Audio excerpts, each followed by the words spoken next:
is made up of 606 feet, 606 feet, 606 feet, 606 feet. 606. It's made up of stades, exactly the same. Now, if that's not interesting enough, look at the angle of the Great Pyramid of Giza. If you take the angle of the Great Pyramid of Giza, the slope is 51.8 degrees. Let's go back to the earthworks. If you measure the line that goes straight through the center of the structure, right here, and then you go true north, it's 51.8 degrees. That angle is exactly the same angle as the pyramids of Giza. It is the same math, the same calculations as ancient Egyptians. Let me show you one more connection.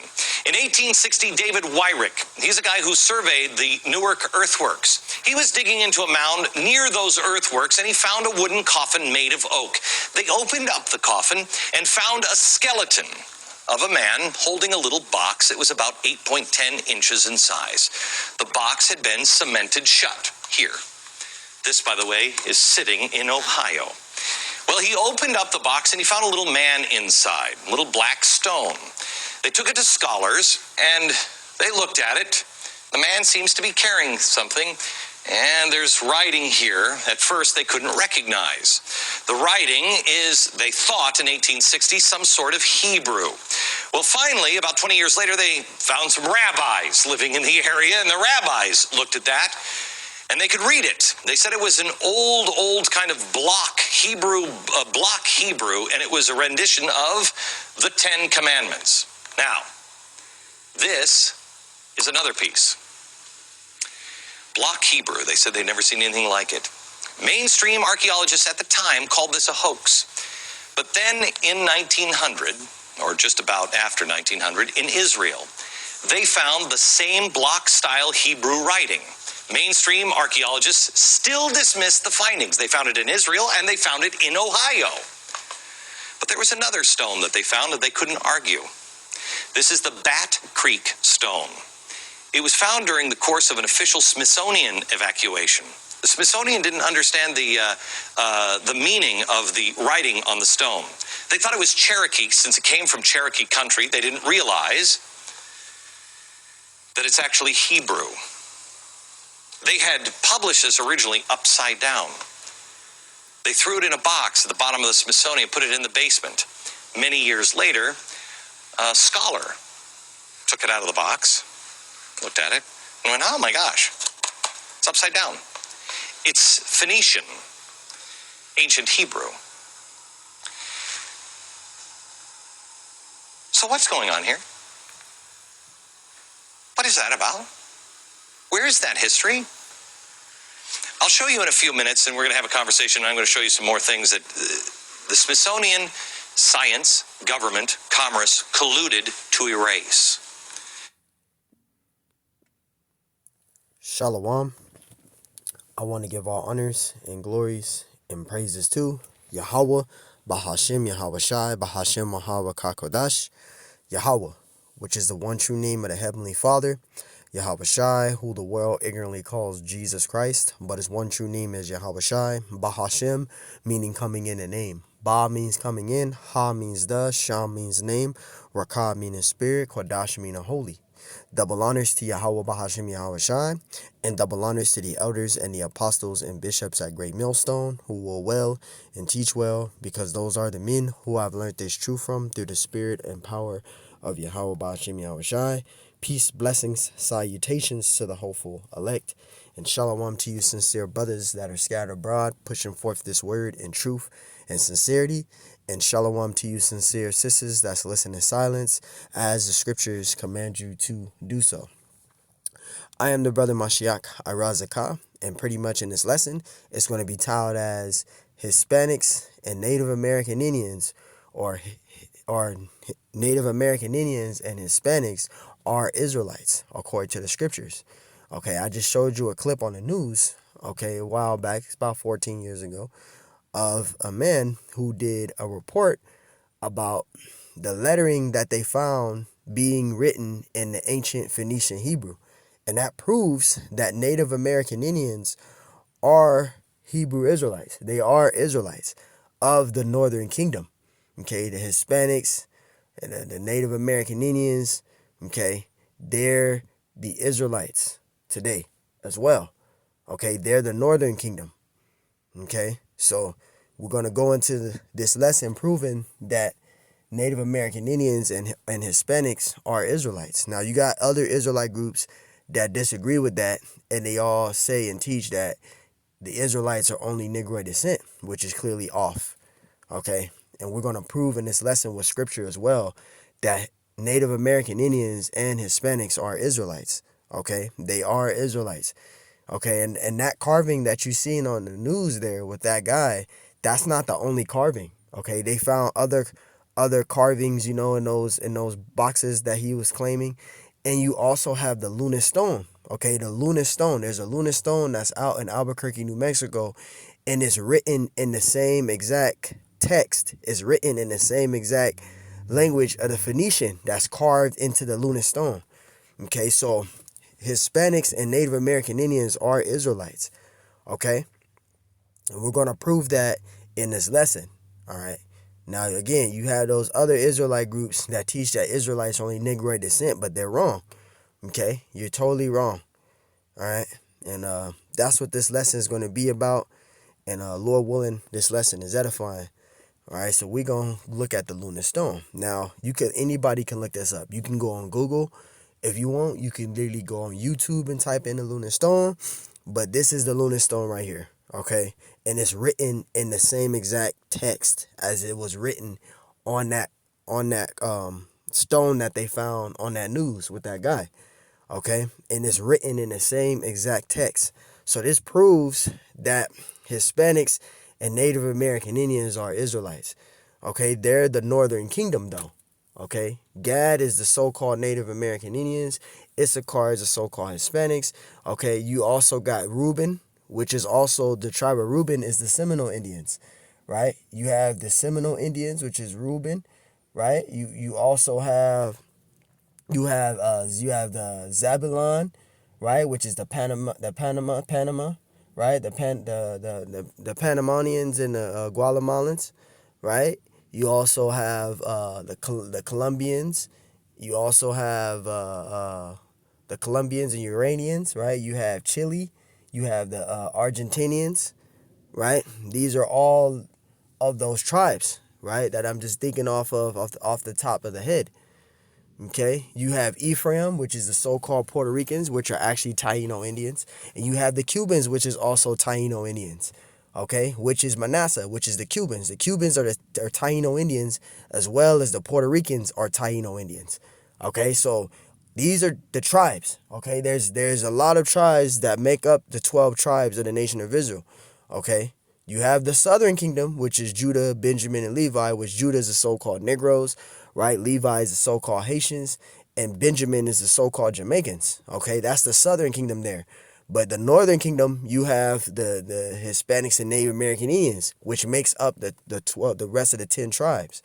Okay, so let's get to this. Lord willing, this lesson is edifying. This is 2 Kings 17:7, because we're going to prove that the Northern Kingdom fell first.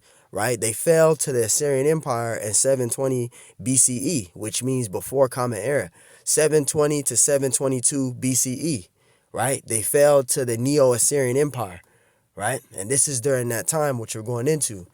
2 Kings 17:7, for so it was that the children of Israel had sinned against the Lord their power, which had brought them up out of the land of Egypt, right? Because Israel was already split into two kingdoms at this time. You had Rehoboam ruling the southern kingdom, and you had Jeroboam ruling the northern kingdom.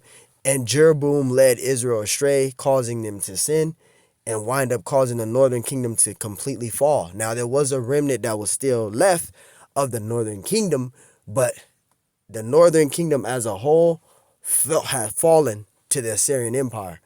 So you had majority of the northern kingdom was taken out taken out of Israel and taken to Assyria to Media, but you still had a remnant of the northern kingdom that was still there.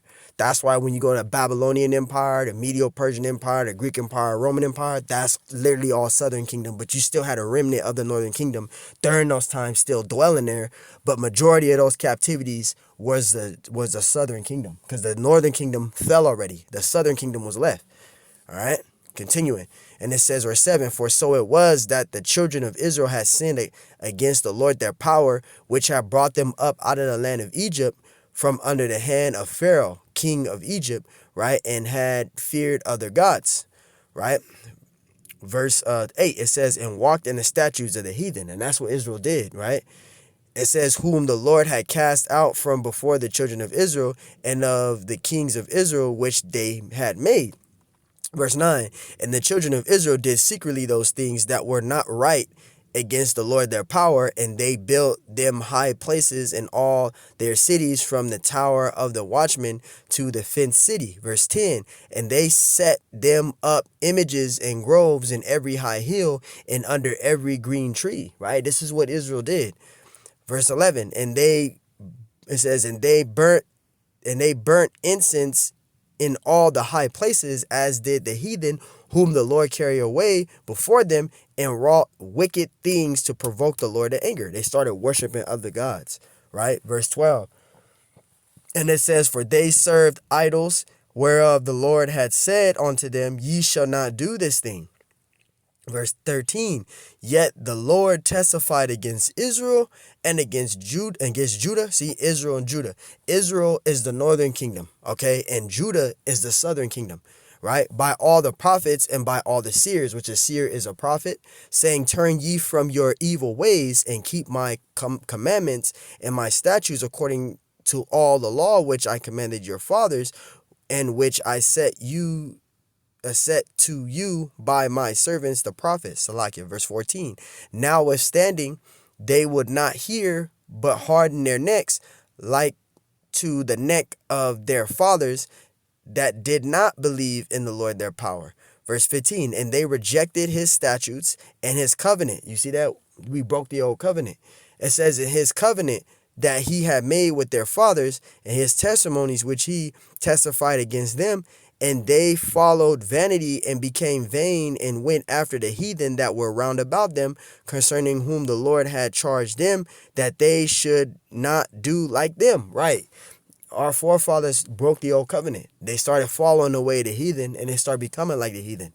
And the Lord got upset with that. Verse 16, and they left all the commandments of the Lord their power, and made them molten images, even 2 calves, and made a grove, and worship all the hosts of heaven, and serve Baal, right? Because you had Jeroboam that led the northern kingdom astray, because he was worried that the northern kingdom would wind up going back to following Rehoboam, and he was worried about that. So he created a golden calves and had the northern kingdom worshiping it.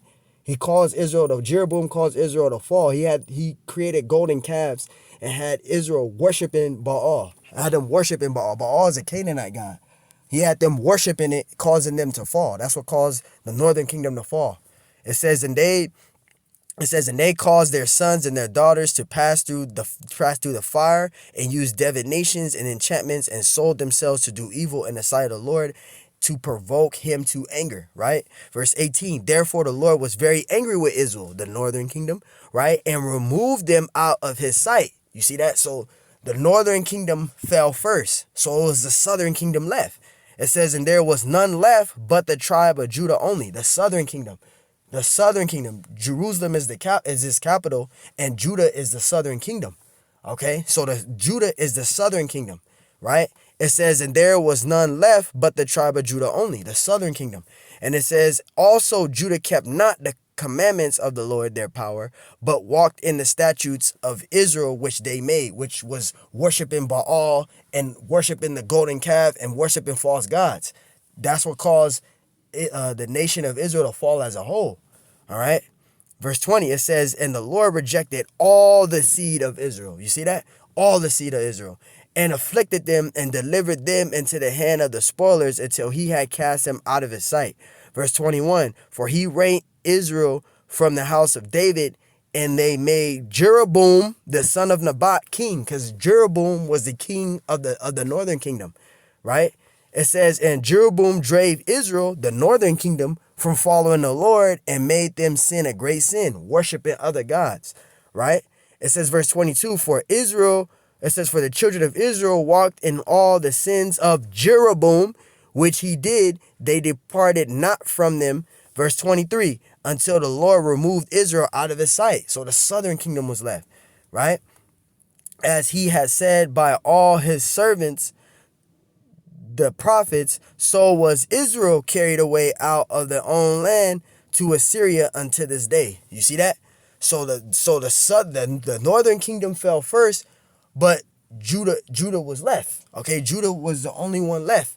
And then later down the line, Judah winded up the southern kingdom, which is Judah's the southern kingdom. The southern kingdom winded up falling, right? But you had the northern kingdom that fell first. All right, and now we're gonna get to it. This is 2nd Esdras 13 and 40. It says, those are the 10 tribes which were carried away prisoner out of their own land into the time of Hosea the king, whom Salmanasar the king of Assyria led away captive, and he carried them over the waters, and so came they into another land. Right, but you still had a remnant left of the northern kingdom still there, though. Still there in Israel. You still had a remnant of them. But majority of the northern kingdom was taken to Assyria, to Media. So you still had a remnant of the northern kingdom still there with the southern kingdom. But majority of those captivities, the Babylonian Empire, the Medo-Persian Empire, the Greek Empire, the Roman Empire, that was mainly the southern kingdom that went through all of that, because the northern kingdom as a whole fell already. But you still had a remnant that was still there left. All right, you still had a remnant of the northern kingdom still there left.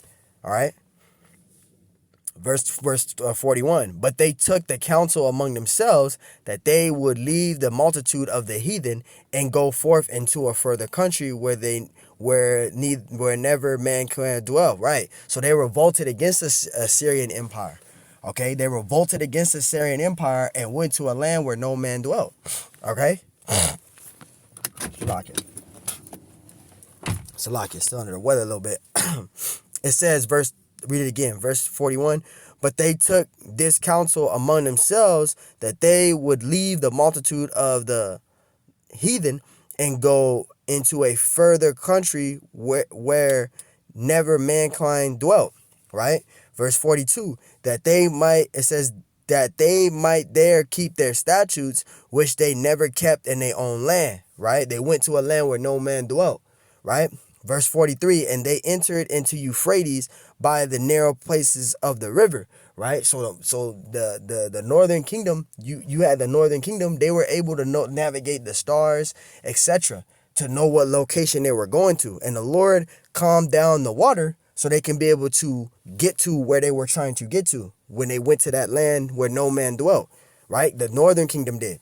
It says that they might there keep their statutes, which they never kept in their own land, right? Verse 43, and they entered into Euphrates River, the narrow places of water, for the Most High then showed signs for them. See, so they had the ability, the gift to locate the stars of where they location of where for them to go. They had that ability, right?